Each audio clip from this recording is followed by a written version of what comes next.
How could we terraform Mars for Martian colonization? Imagine a planet with a cold, thin atmosphere and no breathable air suddenly becoming a place where humans can walk outside without suits. That's the goal of terraforming Mars.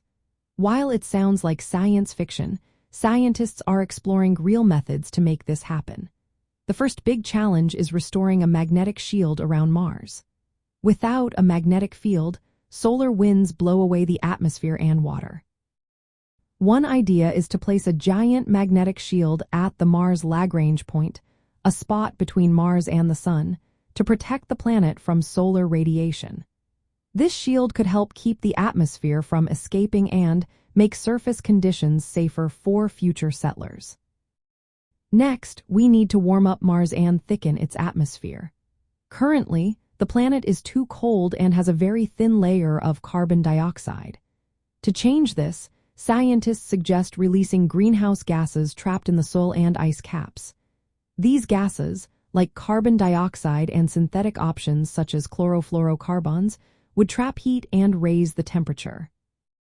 This process might trigger a runaway greenhouse effect, where warming causes more gases to be released, further increasing the temperature.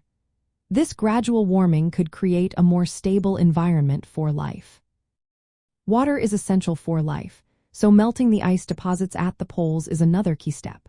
Once melted, water could fill lakes or even small oceans, helping to stabilize the climate.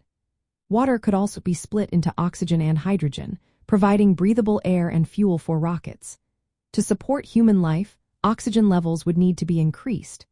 This could be done by planting genetically engineered plants or algae that convert carbon dioxide into oxygen over many years.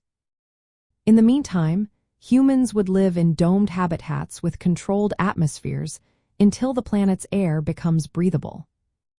The soil on Mars contains toxic chemicals like perchlorates, which would need to be neutralized to grow food. Techniques such as soil treatment or hydroponic farming could help.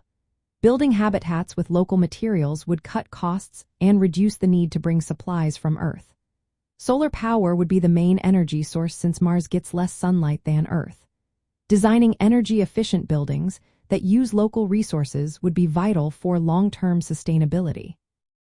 Full terraforming might take hundreds of years and requiring enormous amounts of energy and resources. It's a huge challenge, but incremental steps like creating magnetic shields, warming localized areas, and developing water sources could support human colonies sooner. While complete transformation remains a distant goal, these methods could make Mars more livable and pave the way for future missions and colonization. The process involves changing the planet's atmosphere, protecting it from solar winds, utilizing water, and gradually creating an environment where humans can thrive without constant protection.